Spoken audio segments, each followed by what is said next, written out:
It is great to have you here. December 28th, 2020. We are going to begin the final Torah portion of the book of Genesis. Can you believe it?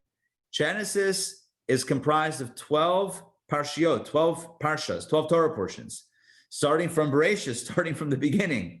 Then Noah, and then Lech Lecha, about Abraham. We've gone through all of them, the first 11, and now we begin the 12th and final section of Genesis, which details the last days, if you will, or the last episodes of Jacob's life. All right, I'm going to share my screen with you. We're going to jump in. I muted everybody just for the sake of a clean background, but at any time, please unmute yourself and jump in to share, to ask, etc. All right, we are up to chapter 47, book of Genesis, verse 28. What's interesting is, and I have to mention this right off the bat, most Torah portions, when you write a Torah, you don't make punctuation. You don't put in punctuation. There are no commas. There are no periods. There are no question marks. There are no exclamation marks. Oftentimes, one sentence runs into the next sentence, and you can't even tell where a sentence begins. A verse begins and a verse ends. But there are sections in Torah, sections that are not necessarily a chapter the way we have them here, but sections in Torah that have section breaks. And this all goes back to the way Moses wrote that first Torah according to God's command, and it's been copied the same ever since. Typically, between one Torah portion and the next, there's usually a break, like a line or two break in between the two. So you can identify where one portion ends and the other one begins. There's a break. There's one Torah portion that doesn't have a break. So, and that is the Torah portion of Vayechi. This Torah portion begins, Vayechi Yaakov, it begins on the same line, one word after the end of the previous Torah portion. Does that make sense the way I'm describing it? It kind of just continues from the last week's Torah portion, continues on the same line, a word later, Vayechi Yaakov, Jacob lived. So Rashi points this out, and he says, why is this section completely closed? Closed means you can't tell when it begins. I mean, if you read the words, you can tell, but there's no obvious opening for the portion. So look at what Rashi says. I told you this is the Torah portion that speaks about the final episodes of Jacob's life and his passing. Because as soon as our father Jacob passed away, listen to this. As soon as Jacob passed away, the eyes and the heart of Israel were closed. It became dark for them because of the misery of the slavery. For the Egyptians commenced to subjugate them. So the first explanation is, why is it closed? Because when Jacob passed away, that was the beginning of the end. Well, not the end, but the beginning of slavery. The screws began being tightened around the Jewish people. That's one explanation. Second explanation, Jacob attempted to reveal the end of the exile to his sons, but it was closed off, concealed from him. He wanted to reveal when the Messiah would come, when Mashiach would come, the end of days. But it was closed off. He wasn't able to share that. We'll get into that a little bit later, not today, in one of the subsequent sessions of this week. But for right now, that's enough to understand how the Torah portion begins. So let's read it inside. And Jacob lived. Vayechi means lived. The name of the portion is Vayechi. He lived. Jacob lived in the land of Egypt for 17 years. And Jacob's days, the years of his life, were 147. Do you remember when he came to Pharaoh, how old he said he was? Remember, Pharaoh said, how old are you? And he said, I am 130. He said, my years are I've lived a difficult life, etc. But he was 130 plus 17. 147, there you go. The Torah's math is consistent, right? At least we don't have to deal with the math this week. So we have 130 plus 47 plus 17 is 147. By the way, I'll tell you what the Baal HaTurim says. Baal HaTurim is a commentary on the Torah that loves using numerology. One of my favorites because I love gematria, I love numerology. And so he says, what is the Hebrew word that corresponds to the number 17? Which, by the way, was my Little League Baseball uniform number. If you can't go 18, if you can't go chai, you go 17. Why 17? Because 17 is the gematria of the Hebrew word tov. Tov means good, right? Tov is good. 17 is tov is good. How do you get 17 from tov? I'll read you the letters. In Hebrew, tes is 9, vav is 6, and vet is 2. So 9 plus 6 plus 2, 9 plus 6 is 15, plus 2 is 17. I don't know why it's taking me so long to process the numbers. 9 plus 6 plus 2 equals 9 plus 8 is 17. Okay, so lived for 17 years, 17 is good. I mentioned this last week, one of the last sessions that we had, maybe it was Friday, maybe it was Thursday. The best 17 years of his life, the best years of his life, the tov, the best years of his life were in Egypt. Even though it was Egypt, even though it was a terrible place morally, spiritually, Jewishly. I mean, values-wise. Best years of his life. Number one, he was with family, but more than that, he saw his family following in his footsteps. He got that nachas. He saw the continuity of what he had taught. He saw the family that he had created follow in his footsteps and carry the torch.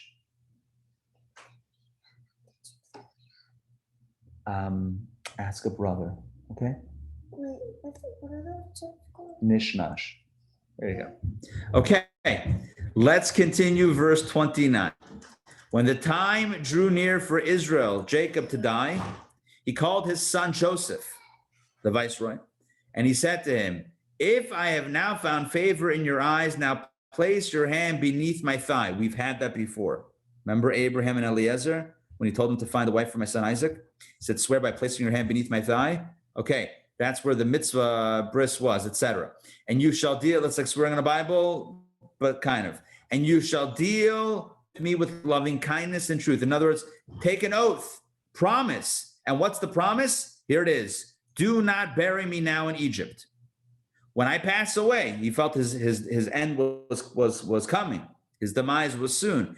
When I pass away, promise that you will not bury me in Egypt. Rather, verse 30, I will lie with my forefathers, and you shall carry me out of Egypt, and you shall bury me in their grave. Their grave is, of course, the cave of Machpelah that Abraham bought for his wife Sarah. And he said, Joseph said, I will do as you say. No problem, Dad. You got it. Jacob said, swear to me. Don't just tell me you're going to do it. Take an oath, promise. So he swore to him.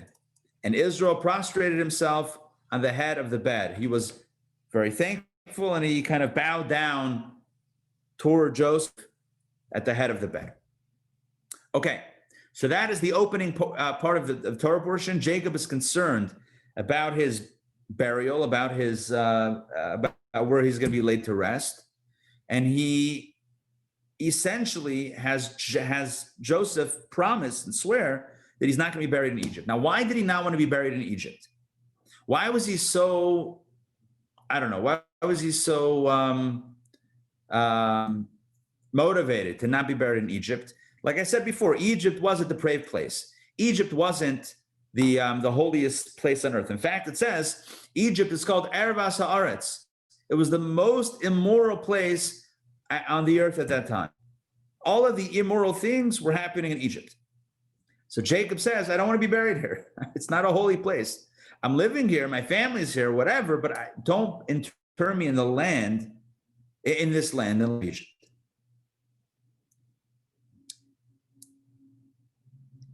It's interesting because there are different approaches, right? There are different approaches. So one approach, and we spoke this a little bit with Yocheved, birth and the border. One approach is to help from the inside. One approach is to help from the outside. So Jacob felt that he could help his children and grandchildren from the outside, right? Take me back to Israel or the land of Canaan, and from there I can spiritually do my thing once I'm in the other world. But I don't want to be buried here. It's not it's not a healthy place to be buried. That was Jacob's perspective. We'll see later on in the portion that Joseph has a different perspective. Joseph says, bury me here in Egypt. When you leave with the Exodus, when you leave, take me out with you. But leave me here. I'm staying with you until then. I'm in it with you. Jacob still a little bit removed from that experience. It's interesting because it's like a different generation. So Jacob, the parent or the grandparent, whatever, Jacob, he operates a little from the outside in. Joseph was in Egypt. He was invested. He was all in. So he stayed in. Anyway, something to think about as the Torah portion unfolds, and you'll see the different perspectives in this burial stuff. Matt, by the way, Matt, welcome. I don't think I welcomed you. And Mark, Donna, go. Is there anybody in Canaan? Any Hebrews in Canaan at this point? No Jews, or no one from the family there. No one alive. I mean, there's Abraham and Sarah and Isaac and Rebecca, and that's it. Yeah, but no one is living there. The entire mishpacha, everybody moved down. Is Egypt at this time considered an exile?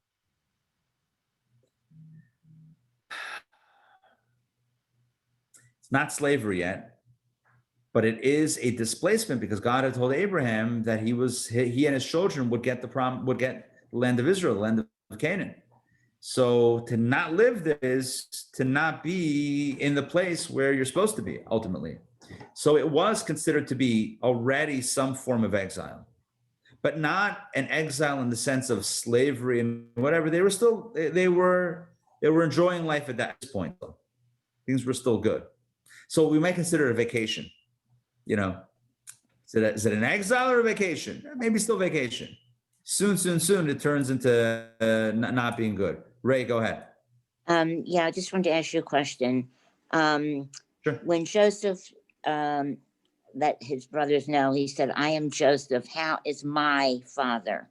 Why the my and why not our? It's a great question. I know there are commentaries on it. I don't have it at my fingertips. Why my father? How is my father? Yeah. I think one of the things that I recall on this is the idea, why was he asking in general about his father's welfare when the brothers were constantly telling him that our father is alive and if Benjamin doesn't come back, will be grieved and he will be grieved and bereaved and he will it'll take him to the grave. So he knew that Jacob was alive. So why did he ask in general about his father, our father, or my father? So one of the things that I said last week, I believe, was that it wasn't a question that was looking for an answer. It was a rhetorical question. How can my father be alive after he's been through so much?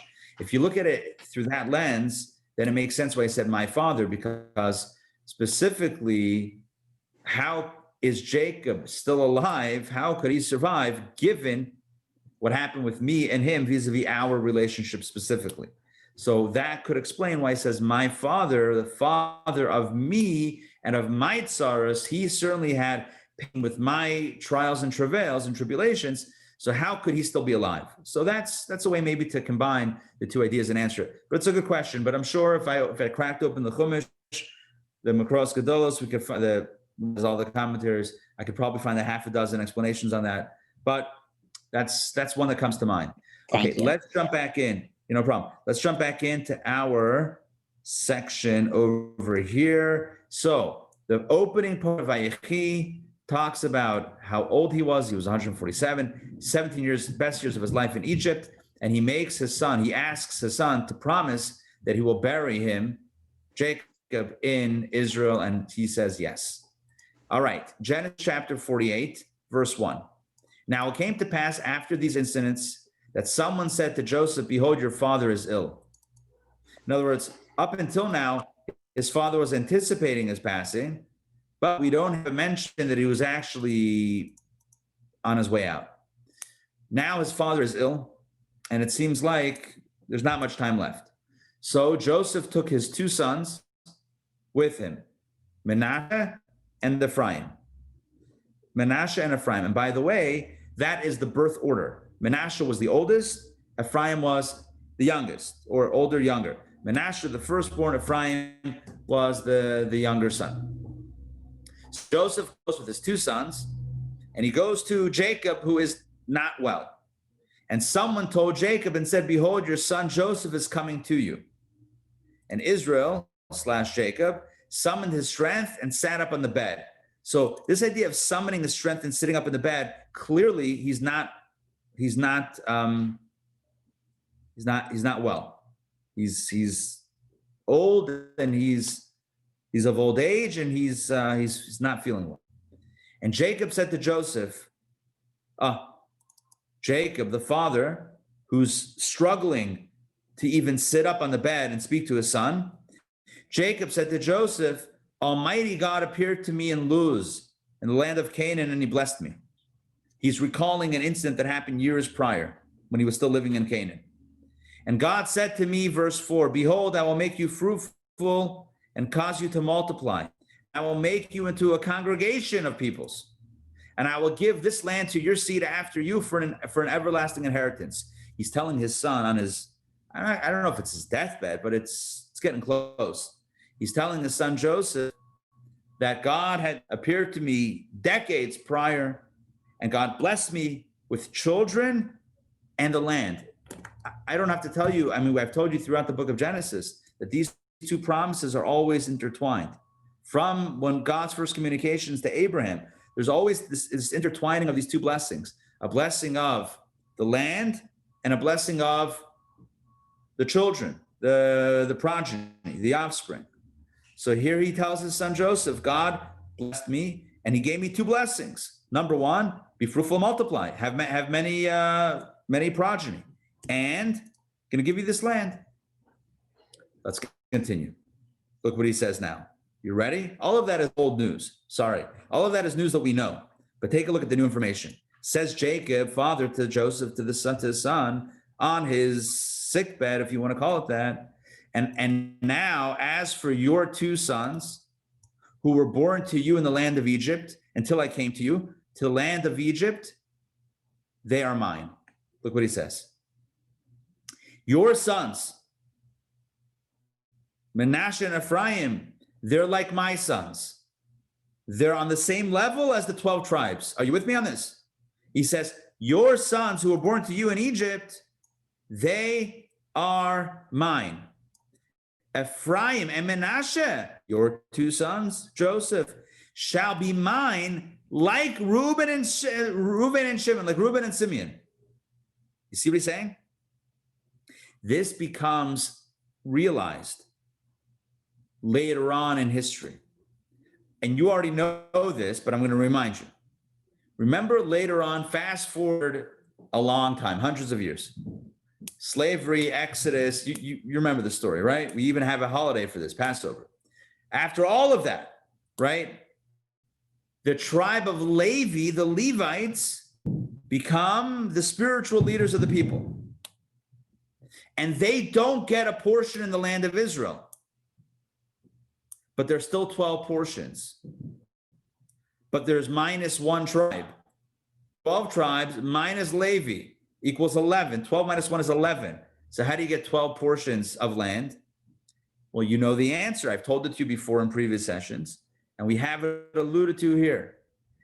Joseph's tribe was divided into two, Ephraim and Manasseh, and they both inherited Israel just like Reuben and Simeon inherited the land of Israel as two separate tribes. Ephraim and Manasseh also inherited like two separate tribes, even though they were from the tribe of Joseph. Does that make sense? Yes? Yes-ish? Okay. But your children, look at this one. Look what Jacob says. But your children, if you beget any after them, any more kids, and they shall be yours. In other words, I'm only embracing as my own your first two, Ephraim and Manasseh. They're on the level of the tribes. That's what he's trying to say. They're not on the level of grandchildren. They're on the level of children of mine. They're on tribal level. But any other kids, you're on your own. It's yours. I mean, I still love them like my grandkids, but they're not going to be elevated to tribe status. By their brother's name, they shall be called in their inheritance. In other words, they'll either be associated with Ephraim or Manasseh, and how we figure that one out, I don't know, because they're siblings, not children of those two. But either way, they're going to be under, if you will, they're going to be the next generation or next, I don't know how to say this. They'll be incorporated into one of the existing tribes, but they're not going to be their own self-identifying tribe. But mention Ephraim, your first two kids that were born in Egypt before I got there, tribal status. So he's blessing. One second. Let's understand what's going on in the story here. Jacob is not feeling well. Jacob realizes the end is near. Joseph is told that his father is not doing well. He goes to his father. His father tells him a story. God appeared to me all the way back in Luz in the land of Canaan, and he told me that you're going to have children and you're going to inherit the land. And now I want to tell you, Joseph, about your kids. What's the connection? We get it. God blessed Jacob with children. He had 12. Jacob is saying, my blessing of the 12 tribes, I'm giving the blessing, bestowing that blessing on your two kids born in Egypt. And God gave me a blessing of the land, that the land should go to my children. I'm giving land to your first two children. You understand the arc of the story? That's the arc of the story. Blessing of children and the land. And Jacob is giving both, extending both to Joseph's first two kids, Manasseh and Ephraim. They'll be elevated to tribal status and they'll get a portion in the land of Israel. But anyone after that, they're on you. Let's continue. As for me, he says, back in the narrative, Jacob says to Joseph, Jacob continues. As for me, when I came from Padan, that's where he was by Laban, right? When I came from Padan Aram, Rachel died to me. Your mother, Rachel, died to me in the land of Canaan on the way, when there was still a stretch of land to come to Ephrat. And I buried her there on the way to Ephrat, which is Bethlehem. I buried her on the side of the road. Maybe not exactly the side of the road, but not in the cave of Machpelah, not in Hebron. The commentaries explain, why is he recalling his mother, Joseph's mother's passing, his beloved Rachel's passing? Because he wants to explain that he did not do so on his own, but he did so by God's command. Therefore, don't hold against me, and stick to your promise of burying me in the land of Canaan. Even though I did not take your mother there, I want you to take me there. Let's take a look at Rashi. I'm sure there's a Rashi here. Here we go. Look at this. Although I burden you to take me to be buried in the land of Canaan, and I did not do so to your mother, for she died close to Bethlehem. In other words, I know I'm asking you to do something, and he already asked him. We read that before. He already asked Joseph to bury him back in Canaan. Although I'm asking that from you, I know I didn't do that to your mother. I know that I didn't take Rachel and bury her, but you should know that there was a reason. And here we go. And I did not take her even to Bethlehem to bring her into the land. And I know that you hold it against me, says Jacob. All of this is coming from the Medrash. The Medrash fills in the narrative. The Torah gives us a bit of a cryptic dialogue or conversation. The Medrash fills it in. Jacob is speaking to Joseph, to his son. He says, I know I didn't do the same for your mother that I'm asking you to do for me.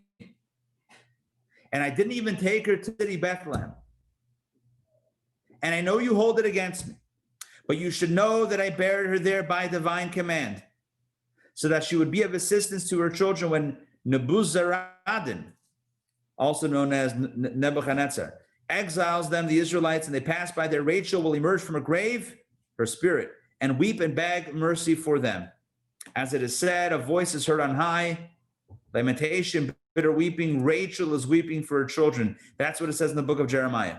And the Holy One, blessed be, he answers her. There is reward for your work, says the Lord, and the children shall return to their own border. In other words, as the Jews will be exiled out of Israel, out of the promised land, Rachel on the road will be there. Her spirit will pray to God, and God will answer her prayer and say, you have nothing to worry about. I will bring your children back. All right, that's it. That's all I wanted to share from this Rashi. There's more, but we're going to skip that. All right, so what's the point? The point is that Jacob is once again asking his son Joseph to promise to take him back to Canaan, to the cave of Machpelah, even though I know that I didn't do so for your mother. I know you may hold it against me. There's a reason why that had to happen. It was by divine command. It was by divine orchestration for the sake of the subsequent generations. Then, let's continue. Then Israel saw Joseph's sons, Manasseh and Ephraim, and he said, who are these? Now, it's interesting because Jacob himself was referencing them a moment ago. He said that they're going to be on the level of tribes. I'm going to elevate them to tribal status and then get a portion. But when he sees the two young men, he says, who are these? Joseph said to his father, these are my sons, whom God gave me here. In other words, these are they, Ephraim and Manasseh. On a simple level, it seems that he was old, that he was not well, and he was struggling to identify who Joseph's sons were. Although he knew he was speaking about them when they were there, he didn't recognize them on some level, and he was asking about them. And Joseph answers, they are my sons. They're the aforementioned Ephraim and Manasseh and Ephraim that God gave me here in Egypt. So Jacob said, now bring them near to me so that I may bless them.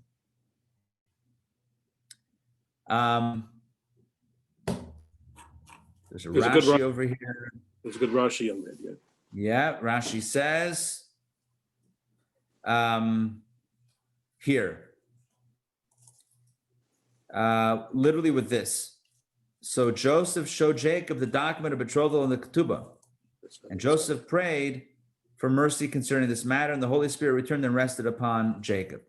In other words, he was concerned, Jacob on some level, all these years later, was concerned that Joseph perhaps didn't get married in a kosher way. So Joseph pulled out his ketubah, his marriage certificate, and said, no, it was a kosher wedding. And everything was kosher, everything is above board. And then he said, okay, so let me bless them. All right, let's go back. Toggle Rashi off. Yeah, Mark, go ahead. I guess my Rashi might be a little differently organized. It says, and Israel saw Joseph's sons. It says he wished to bless them, but the Shekhinah departed from him because Jeroboam and Ahab were destined to come forth from Ephraim, and Jehu and his sons from Manasseh. And the note on that, which is from Tanchuma, it says, it seems that the verse, that this is the first time that Jacob sees the sons of Joseph. But surely Jacob had seen them earlier than this particular point. He used to teach Ephraim, as Rashi mentioned. But it said, when it goes on, it says, he perceived something about them, and only now did Jacob wish to bless them. And he saw that Shekhinah had departed from him. It's because, where was that? Essentially, it's because they were part of the founder of the first, they were the founder of the first king of the breakaway kingdom of the 10 tribes. That's what it was. He no longer saw that they were part of that. He was a wicked person who established idolatrous temples and led the Israelites to idolatry. Excellent. So what's happening here on a deeper level, on a simple level, it's he didn't recognize them, or he didn't, but that's a little hard to explain that he didn't recognize them. So on a deeper level, he had a state of dread. His spirit fell because he saw prophetically that some negative individuals would be descending from these two children from Ephraim and Manasseh, different kings who would descend from them, who would actually cause the Jewish people to rebel against God later in history. So the spirit departed, but then when Joseph pulled out, I guess the ketubah and the marriage document, I guess somehow that revived the spirit and made everything a little bit better. Okay, good. Let's jump into the second reading because today is Monday, and let's do a little bit more. This is the epic story of the blessing of Jacob to Manasseh and Ephraim, the epic story where he switches his hands, the right and the left hands. Let's read it inside. It's very interesting. We're going to start it today, and we'll maybe give a quick treatment of it today, and then we'll pick it up tomorrow and do a little bit more and go a little bit deeper in it. All right, Genesis chapter 48, verse number 10. Now, Israel's eyes had become heavy with age, to the extent that he could not see. Well, maybe that explains why he didn't recognize Ephraim and Manasseh. That could also be why he asked, who are these? Because he sensed other people in the room and he didn't really see who they were. So that actually makes a lot of sense now. All right, so let's continue. So Israel's eyes became heavy with age that he couldn't see. So what happened is he drew them, this two sons. So he drew them near to him and he kissed them and embraced them. I mean, well, now it makes a lot of sense. Just in general, the narrative makes a lot of sense. He couldn't see them. All right, so he calls them close and he kisses them and embraces them. Imagine, Jacob is 147. He's old, he's not well, he can't see. I don't know if he can't see at all, but he can't see, 100%. He's not sure who they are. They tell him Joseph says who they are. He calls them close. He kisses them and hugs them. Let's continue. Israel says to Joseph, I had not expected to see even your face, and behold, God has shown me your children too. That's a line. Talk about a line. How beautiful is that? I never dreamt that I would see you alive. And not only have I seen you, but even see your kids. How beautiful is that? Of course, I'm sure I don't have to explain this. He's referring to the 22 years that he thought that Joseph was dead. Okay, let's continue. And Joseph took them out from upon Jacob's knees, and he prostrated himself to the ground. And Joseph took them both, Ephraim at Jacob's right. Ephraim at his right, Joseph's right, from Israel's left. Yeah. And Manasseh at his left from Israel's right, and he brought them near to him. There's no easy way to do this. There's no easy way to explain this, but just picture you and you, I mean each one of you individually, right? Imagine you and me, right? My right side is your left side, okay? And your left side is my right side is your left side, and your right side is my left side. So what does Joseph the son do? He takes his younger son, Ephraim, and he puts him to his Joseph's right, which is Jacob's left.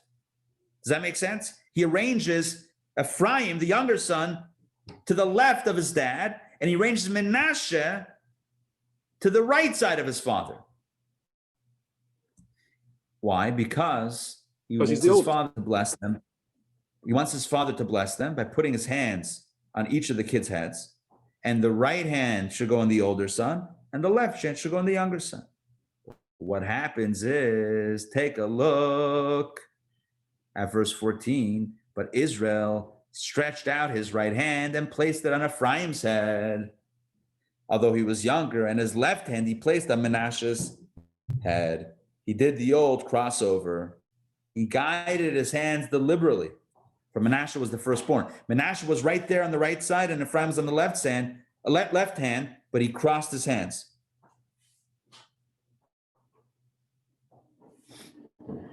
And he blessed Joseph, and he said, God, before whom my fathers Abraham and Isaac walked, God who sustained me as long as I am alive until this day, may the angel who redeemed me from all harm, bless the youths. What a brother. Wow. The angel, God who's always been with me through thick and thin, and the angel that saved me again and again, may God and the angel bless these children, and may they be called by my name and the name of my fathers, Abraham and Isaac, and may they multiply abundantly like fish in the midst of the land. What a bracha. And that's how he blesses them. With crossed hands, he speaks to Joseph, saying, may your sons, these boys, may they be blessed with the same blessing and the same protection that I've experienced in my life. And that's how he blesses them with arms crossed. Tomorrow, we're not going to do this today. Tomorrow, we're going to see how Joseph tries to correct his father, and Jacob does not allow himself to be corrected. Joseph thought that maybe he couldn't see.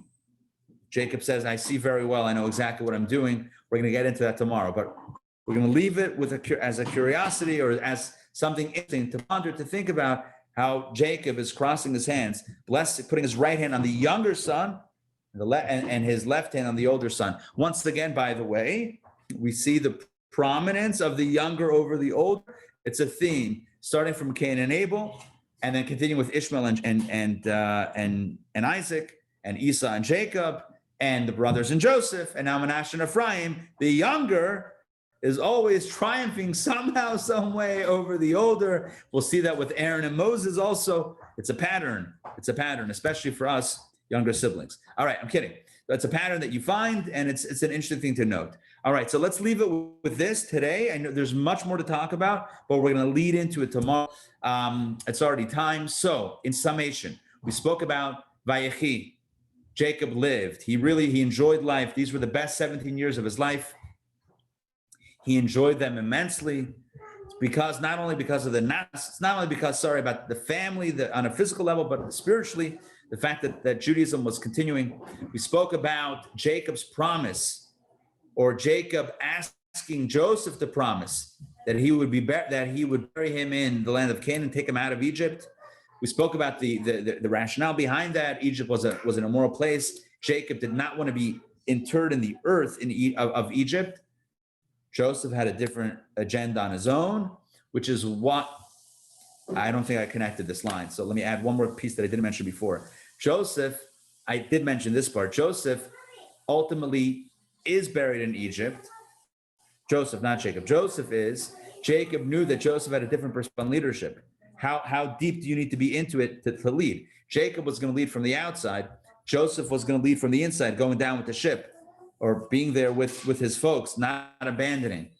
Jacob knew that Joseph had a different perspective. That's why he made him promise. I know you see the world differently. You see the role of leaders different. You see the parental role, the leadership role differently, but please honor my perspective. And don't think, well, I'm going to be buried in Egypt. My dad also should be. Do it my way for me. It's a very interesting promise, a very interesting request, and not interesting, but a powerful request and an interesting way of understanding it. Joseph agrees. Later on, I'm just recapping. Jacob is ill. He's final days on earth, and Joseph approaches. Jacob once again reminds him of the promise, and also blesses his sons Ephraim and Manasseh that they should be on the level of tribes. He doesn't recognize Ephraim and Manasseh in front of him. He calls them over. He finds out who they are, and he blesses them by crossing over the hands. The angel that has protected me from all evil he shall protect the youths as well. It's a blessing. It's a beautiful blessing and prayer that we traditionally give our children. This same prayer, Manasseh and Ephraim. It's a beautiful thing. All right, that today. Any questions, comments? Quick question, Ari. Yes. Hold on one second. Donna, go ahead. Okay. So, She hit the buzzer first. okay. It seems that with the leading from the outside or leading from the inside, there's also an issue similar to crossing the hands, because even though Jacob wants to be buried in Canaan, so right now in the story, it's the outside, but eventually it'll be the inside.